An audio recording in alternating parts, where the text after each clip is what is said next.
Hello to you. Well, it's Scott Pickett. It's time for another Wealth Insight, and standing here in the magnificent wilderness, look at this incredible view behind me. So I had a fascinating conversation on Thursday, and I thought that what we'll talk about today is future proofing. And I learned this from a gentleman called Dr. Hannes Dreyer over 20 years ago, and he said the problem with most people, if you take weight loss as an example, if you eat that nice cookie or you eat that cake or you eat that chocolate, like it tastes good today. But the problem is you put on weight, and over 6 months and 6 years you put on weight, okay? Or if you smoke, like you might enjoy your smoke, there and then, but it like kills you, 10, 20 years later. And it's called future proofing. So when it comes to finances, people are exactly the same. They might have $100 or $1,000 in their wallet, and they think, well, I could go on this holiday, or I could buy this watch, or I could buy these shoes, or I could buy this iPhone, or whatever it is. And they don't take into account the impact that has in 10 or 20 years. So a great story I heard years ago was, Warren Buffett still lives in the same house that he's always lived in. And he's one of the richest men in the world, as you all know. And he also refuses to buy a new car.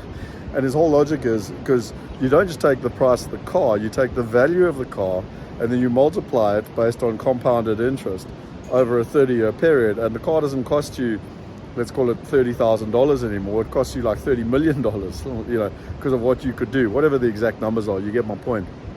And so that's the concept of future proofing. I'll give you a good example. I was talking to an individual on Thursday, and he literally said to me, I've got a couple of $100,000 I want to invest, and one of the ways that, as part of a mastermind, it's statistically proven that you can get it 5 times quicker, safer, and simpler. And and I said to him, the cost is $5,000, and he said, well, $5,000 is it's not worth it for the amount of money that I've got.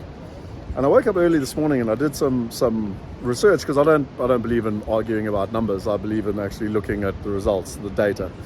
And I actually looked at it, and if he literally, forget about $100,000, if he literally invests $1,000 a month, so $12,000 a year, in year 1 it doesn't make sense, in year 2 it doesn't make sense.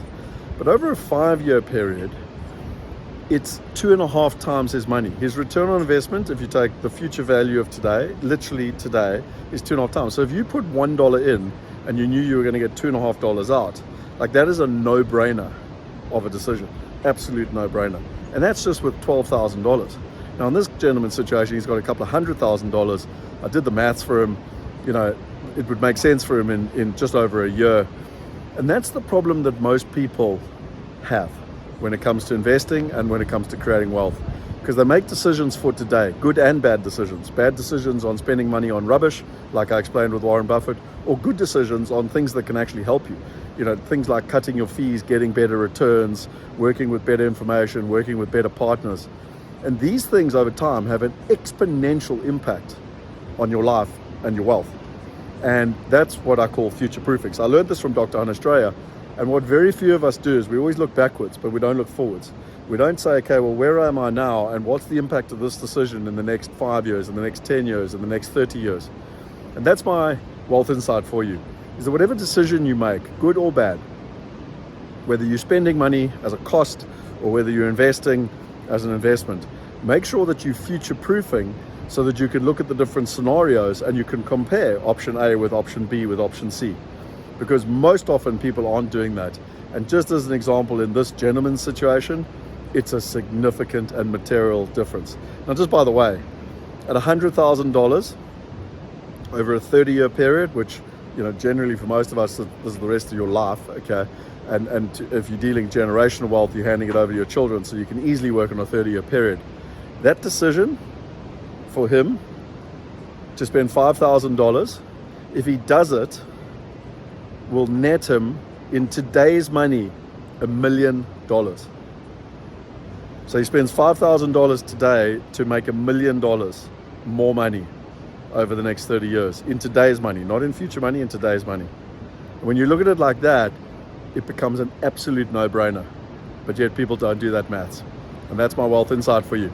If you don't know how to do future proofing, sign up to this, come on one of our webinars, learn, get someone to teach you, get a model, because that's how you need to make decisions. And by the way, don't outsource your thinking.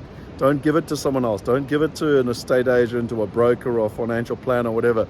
Do it yourself, or ask them to do it for you. There's no problem in asking experts to help you, but make sure that whatever decisions you're making, you're future-proofing yourself. So that's Scott Piggin. I hope you enjoyed this weekly Wealth Insight. If you did, subscribe to the channel, join our Wealth Hackers. We're a community of people, like-minded community of people around the world that are looking to ultimately create freedom that we want in life. And ultimately, I just really want to help you, live a life unlimited, and that's what we're passionate about. If you found value in this, share it with your friends. We'll see you next week. Cheers.